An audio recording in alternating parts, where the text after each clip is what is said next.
Welcome to my channel. मैं दीपक चौरसिया अपने exam hub point पे स्वागत करता हूं। जैसा कि आप जान रहे हैं कि यूपीपी का एग्ज़ाम बहुत ही नज़दीक है। 17 से 18 फरवरी डिसाइड हो चुका है और हम यूपीपी के लिए हम सामान्य अध्ययन और हिंदी का प्रैक्टिस सेट कर रहे हैं, जिसमें से सामान्य अध्ययन का हमारा ये चौथा प्रैक्टिस सेट है। तो हम आज इस चौथे प्रैक्टिस सेट को अच्छे से करेंगे। इसके पहले हम ये कहना चाहेंगे, जो लोग हमारे चैनल पर नए हैं वो लोग हमारे चैनल को सब्सक्राइब करें, लाइक करें और शेयर करें। कोई सुझाव हो तो ज़रूर दें।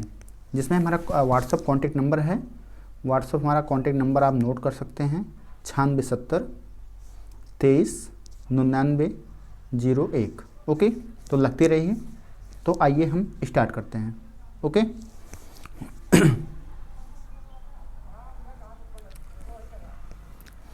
पहला क्वेश्चन है, क्वेश्चन कह रहा है कि हवा में निम्नलिखित में से कौन सी गैस प्रधान रूप में विद्यमान है। हवा मतलब वायुमंडल। हमारे वायुमंडल में बहुत सारे प्रकार की गैसें हैं, जिसमें हम मुख्य रूप से 3 गैस को हम प्रायोरिटी देते हैं, ठीक है। जिसमें सबसे ज़्यादा पाई जाने वाली है नाइट्रोजन, इसके बाद दूसरे स्थान पे है ऑक्सीजन, इसके बाद है तीसरा स्थान पे आर्गन। नाइट्रोजन की अगर हम बात करें तो ये लगभग है 78.08%। कितना है ये पूछ लेता है, डाटा पूछता है कि सबसे ज़्यादा कौन सी गैस है, नाइट्रोजन। कितना प्रतिशत है ये पूछ लेता है।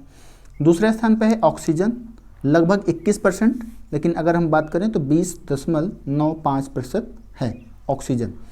आर्गन की बात करें हम तो 0.93% हमारा ये आर्गन हमारे वायुमंडल में या हमारे हवा में विद्यमान है। तो इसमें क्या पूछ रहा है, गैस प्रधान रूप पूछ रहा है, मतलब सबसे ज़्यादा कौन सी है। तो हमारा आंसर होगा सी, ऑप्शन सी, नाइट्रोजन।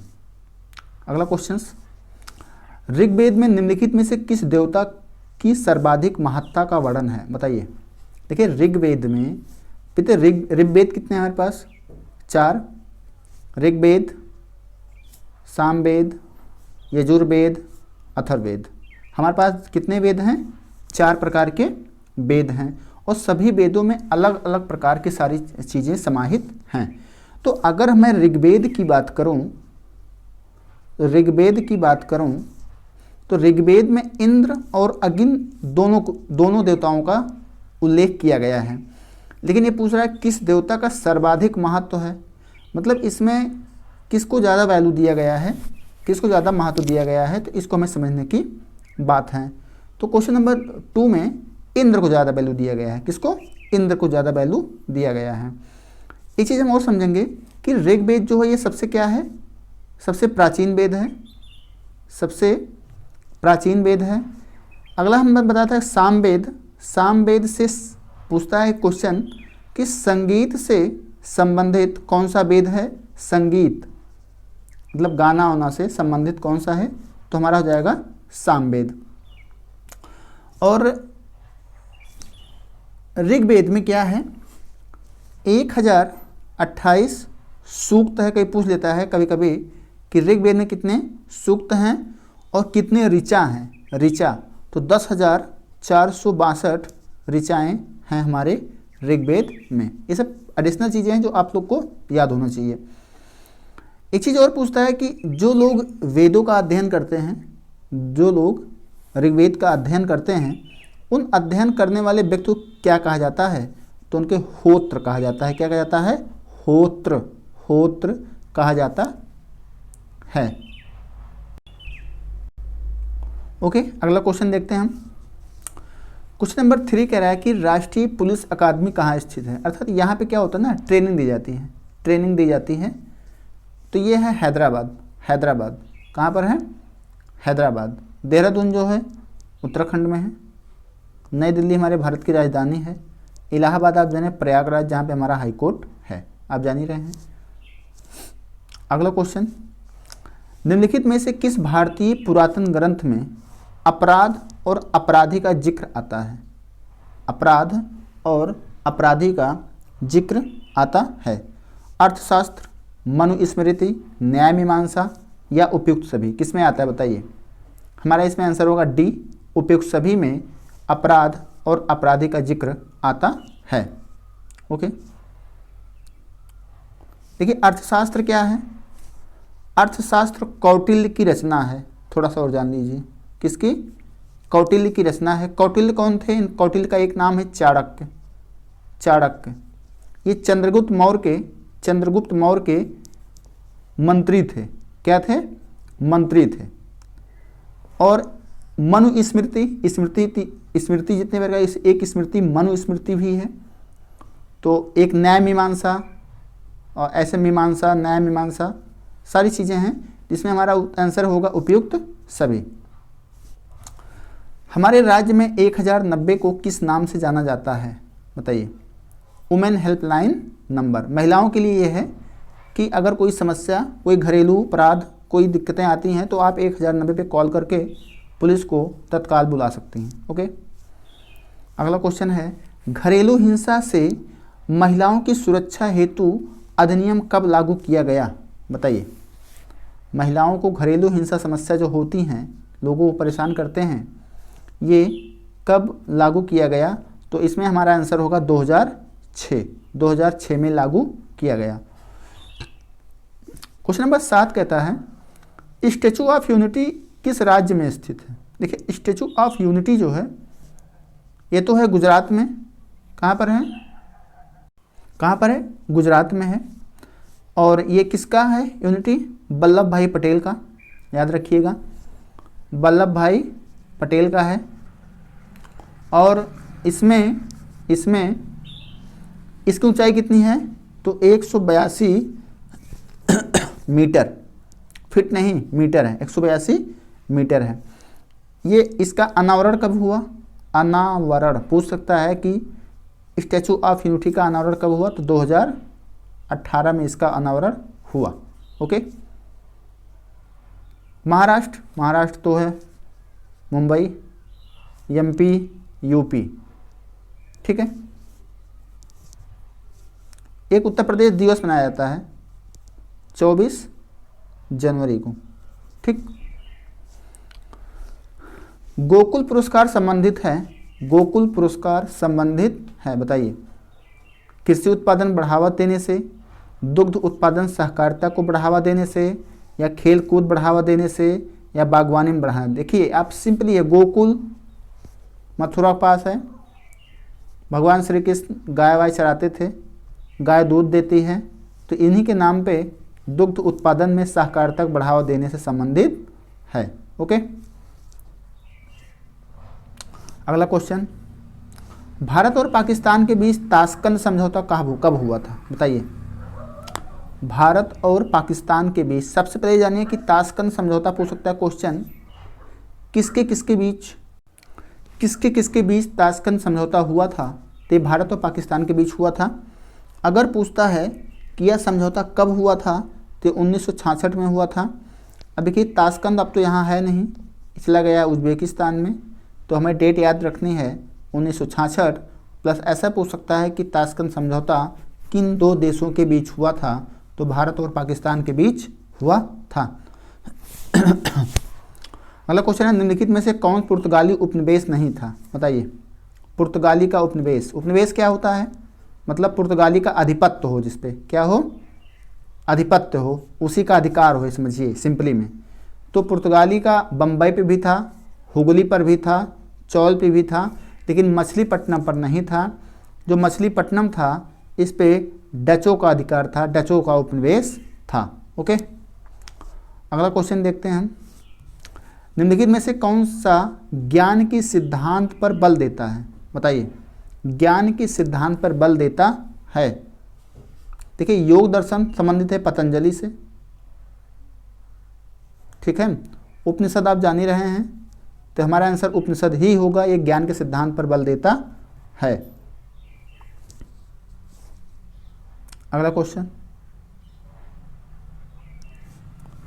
नंबर 12 कहता है कि 7 दिसंबर 2021 को प्रधानमंत्री नरेंद्र मोदी ने उत्तर प्रदेश के गोरखपुर में निम्नलिखित विकास परियोजनाओं को लोकार्पण किया, और इस परियोजना की लागत क्या है? बताइए।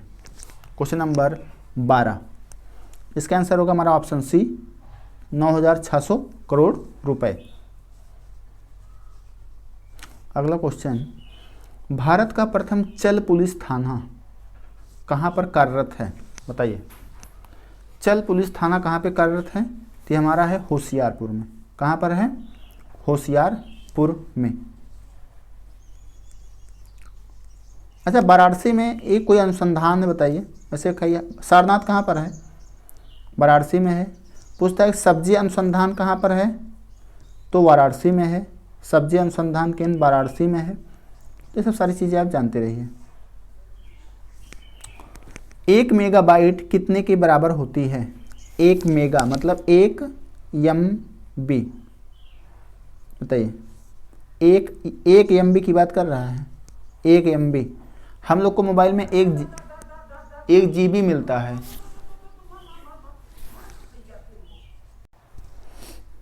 तो 1 MB में होता है 1024 KB। हमारा आंसर तो हो गया C। ठीक है, हम लोग को मिलता है मोबाइल, हम लोग जब डाटा भराते हैं तो 1 GB, अगर हम बात करें कितना मिलता है? 1 GB। GB क्या होता है? 1 GB में 1024 MB होता है। कितना होता है? MB। ठीक, अगला क्वेश्चन। 7 दिसंबर 2021 से अमेरिका की एक व्यावसायिक पत्रिका है फोर्ब्स द्वारा विश्व की 100 सर्वाधिक प्रभावशाली महिलाओं की 18वीं वार्षिक सूची जारी की गई और इस सूची में शीर्ष स्थान पर अंतर्राष्ट्रीय महिला का है। बताइए कौन सा है? बताइए। देखिए, अमेरिका की एक पत्रिका है फोर्ब्स, इसका नाम है। क्या नाम है? फोर्ब्स। ये हर साल एक सूची जारी करती है, एक लिस्ट जारी करती है। इस लिस्ट में बताती है कि विश्व स्तर पर कौन सी महिला सबसे प्रभावशाली रही। जिसमें हमारा आंसर होगा C, मैकेंजी स्कॉट। अगला क्वेश्चन है, निम्नलिखित में से किस मुगल शासक ने अंतोगत्ता मेवाड़ के शासक महाराणा प्रताप सिंह के पुत्र राणा अमर सिंह से एक समझौता किया? बताइए कौन किया? शाहजहाँ किए थे, अकबर किए थे, जहांगीर किए थे, या किसी मुगल शासक ने ऐसा नहीं किया था? बताइए, बताइए। जहांगीर किए थे। कौन किया था? जहांगीर ने इनसे समझौता किया था। अगला, गरीबी हटाओ का नारा बहुत इंपॉर्टेंट है, बार पूछता रहता है। गरीबी हटाओ का नारा किस पंचवर्षीय योजना काल में दिया गया था?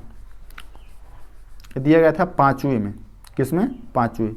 प्रथम पंचवर्षीय योजना में कृषि को बढ़ावा दिया गया था, द्वितीय में औद्योगिक को बढ़ावा दिया गया था, और 5वीं में जो है गरीबी हटाओ का नारा दिया गया था। ओके, अगला क्वेश्चन, निम्नलिखित में से कौन सा युग्म सुमेलित नहीं है? क्या बोल रहा है? नहीं पूछ रहा है बच्चा। तो कावेरी नदी, ताप्ती नदी, सोन नदी, गोदावरी नदी। Question number 18। क्वेश्चन नंबर 18 क्या होगा? बताओ। नहीं सुमेलित है तो कावेरी नहीं सुमेलित है। ताप्ती जो है बैतूल के पठार के पास है, सोन नदी पेंड्रा का पठार है, गोदावरी नदी तिम्बार का पठार है। ठीक है, अगर हम बात करें कावेरी की, तो इसका जो उद्गम है, उद्गम का मतलब क्या हो जानते हो? जहाँ से कोई नदी निकलती है उसे हम उद्गम कहते हैं। जहाँ पे कोई नदी खत्म हो जाती है उसे हम मुहाना कहते हैं। क्या कहते हैं? मुहाना कहते हैं। तो इसका उद्गम जो कावेरी का है वो ब्रह्मगिरी है, ब्रह्मगिरी पहाड़ी है। किसका? इसी का। अब ये कर्नाटक और तमिलनाडु, कावेरी जो है ये कर्नाटक और तमिलनाडु दोनों जगह पर बहती है। कर्नाटक और तमिलनाडु दोनों जगह बहती है। और कावेरी दक्षिण भारत की एक सदा नीरा नदी है। सदा नीरा मतलब सदा इसमें पानी भरा रहता है। ओके, अगला क्वेश्चन,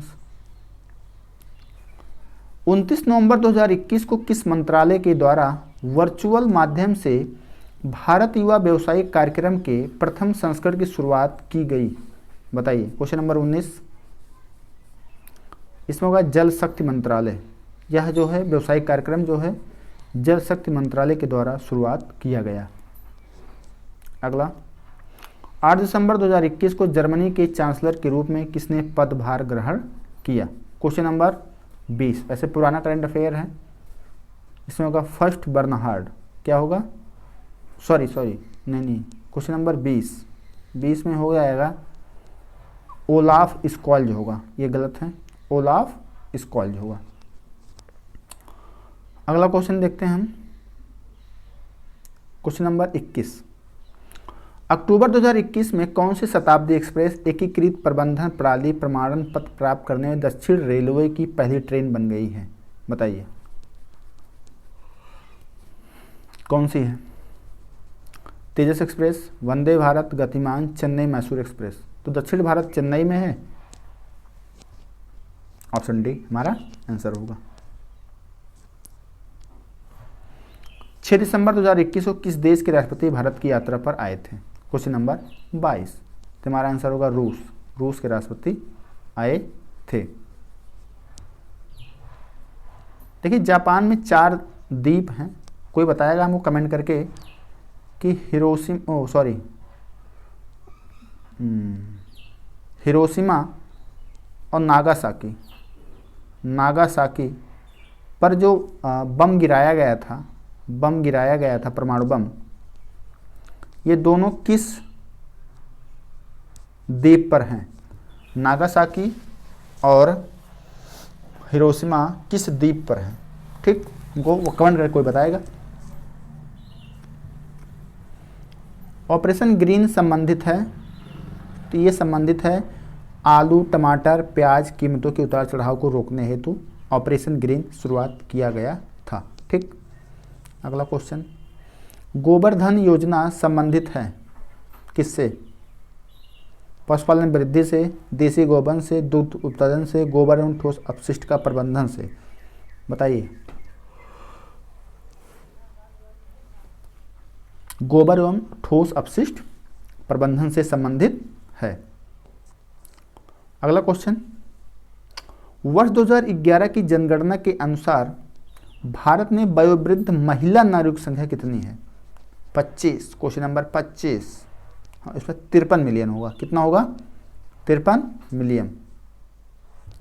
अगला क्वेश्चन, भारत विश्व का विशालतम लोकतांत्रिक प्रजातंत्र है, इसकी प्रथम लोकसभा कब आयोजित की गई थी? कौन बताएगा? Question number 26। क्वेश्चन नंबर 26, इसका होगा 13 मई 1952 को प्रथम लोकसभा आयोजित हुआ था। पर इस समय जो है लोकसभा अध्यक्ष कौन है? ओम प्रकाश बिड़ला हैं। और अगर पूछता है कि सबसे पहले अध्यक्ष कौन थे लोकसभा के, तो जीबी मावलंकर कहिएगा, जीबी मावलंकर थे। ओके। पोटला पैलेस जो कि एक 7 मंजिला भवन है, क्या है? 7 मंजिला भवन है। इस संबंधित है किससे? दलाई लामा से। जानते रहिए कि पोटला पैलेस ये दलाई लामा का घर है। क्या है? घर है। अगला क्वेश्चन बहुत बढ़िया क्वेश्चन है, बराबर पूछा जाता है। रंग भेद के कारण, किस कारण से? यहीं से क्वेश्चन बनाऊंगा मैं, देखना किस कारण से? रंग भेद कारण। पहला क्वेश्चन, किसे? महात्मा गांधी को। कहाँ पर? दक्षिण अफ्रीका में। दक्षिण अफ्रीका में किस स्टेशन पर?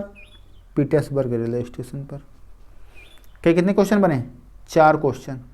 अब आया डेट, बाहर फेंक दिए गए थे कब? बताओ। बाहर फेंक दिए गए थे 1893 में। अब क्वेश्चन बनेगा कैसे? पहला क्वेश्चन बनेगा, महात्मा गांधी को किस कारण से पीटर्सबर्ग स्टेशन पे फेंक दिया गया था? तो हमारा आंसर होगा रंग भेद के कारण। दूसरा क्वेश्चन आया कि पीटर्सबर्ग रेलवे स्टेशन दक्षिण अफ्रीका में किसको फेंक दिया गया था रंग भेद के कारण? तो आप बताएंगे महात्मा गांधी को। ये पूछा जाएगा कि महात्मा गांधी को दक्षिण अफ्रीका के किस स्टेशन पर फेंक दिया गया था डिब्बे से? तो बताएंगे आप पीटर्सबर्ग।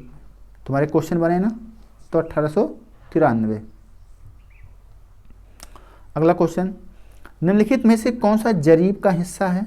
जरीब, फीता, गट्ठा, छल्ला, सारी चीज़ें होती हैं। तो मतलब ये एक है मापक। क्या है? एक मापक है, इसे ज़मीन मापी जाती है। तीनों से जमीन अभिधि अर्थात जरीब उपयुक्त सभी हो जाएगा। ठीक है,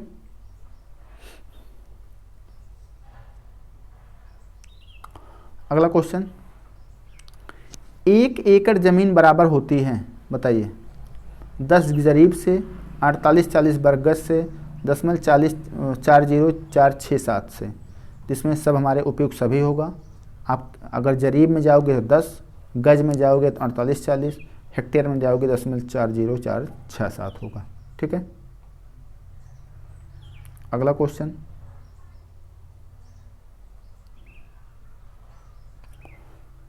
कह रहा है किस प्राचीन साम्राज्य में महिलाएं कुश्ती में भाग लेती थीं, बताओ।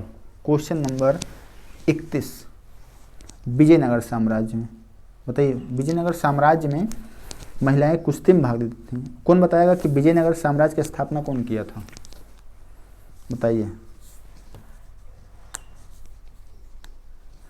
विजयनगर साम्राज्य की स्थापना किए थे हरिहर और बुक्का नाम के 2 भाई थे। ठीक है, हरिहर बुक्का नाम के 2 भाई थे। अगला क्वेश्चन है कि इनमें से कौन सा मुगल बादशाह शराब को छूता तक नहीं था। Question number 32, Aurangzeb. कौन था, औरंगजेब। अगला क्वेश्चन, भक्ति आंदोलन के उत्तर भारत में लाने का श्रेय किसको जाता है, तो ये जाता है, क्वेश्चन नंबर 33 का आंसर होगा रामानंद। ये दक्षिण भारत में भक्ति आंदोलन को रामानंद ने ही लाया था। अगला क्वेश्चन, विश्व का सबसे बड़ा द्वीप, बताइए। विश्व का सबसे बड़ा द्वीप है ग्रीनलैंड द्वीप। ग्रीनलैंड द्वीप इस पे 2 टाइप में अधिकार किया गया है। अधिकार है, एक भौगोलिक रूप से हमारा है, और यूज जैसे करते हैं उस आधार पे किसी और का है, प्लेस के आधार पर। अगला क्वेश्चन, 1 घंटे में समयांतर में देशांतरीय दूरी होगी, बताइए। क्वेश्चन नंबर 35 का 15 अंश कितना होगा है, 15 अंश। 1 घंटे में देशांतरीय दूरी 15 अंश होती है। देखिए इसे समझने के लिए आपको अक्षांश, देशांतर, सारी चीज़ें समझना पड़ेगा, तब है आप समझ पाएंगे। ठीक, अगला क्वेश्चन, धुंध जो नमी के बड़े कणों से बना होता है वो क्या कहलाता है, कोहरा कि बादल कि ओस, क्या कहलाता है बताओ। इसे कहते हैं कोहरा। क्या कहते हैं, कोहरा कहते हैं। अगला क्वेश्चन, तेज हवाओं के द्वारा किस प्रकार की मिट्टी उड़कर आती है और जमा हो जाती है, तो बलुई मिट्टी। काली मिट्टी को क्या कहा जाता है, कपासी मिट्टी भी कहा जाता है, रेंगुर मिट्टी भी कहा जाता है। ठीक है, अगला लास्ट क्वेश्चन है हमारा, जल स्थानांतरण के सिद्धांत की खोज का उसका प्रतिपादन इसमें से किसने किया था, बताइए। केपलर। कौन किए थे, केपलर ने किया था। जल स्थानांतरण के सिद्धांत की खोज कौन किया था, केपलर ने किया था। तो आज हमने 38 क्वेश्चन की प्रैक्टिस किया, सामान्य अध्ययन। हमारा सेशन कैसा लगा इसे आप कमेंट करके बताएं। दूसरी चीज़, हमारे चैनल पे जो नए व्यूअर हैं, चैनल को सब्सक्राइब करें, लाइक करें और शेयर करें। कोई सुझाव हो, कुछ बताना चाहते हैं तो आप कमेंट करें। मेरा व्हाट्सएप जुड़ने के लिए 9670 239901 से संपर्क करें। ओके, तो थैंक्स फॉर वॉचिंग।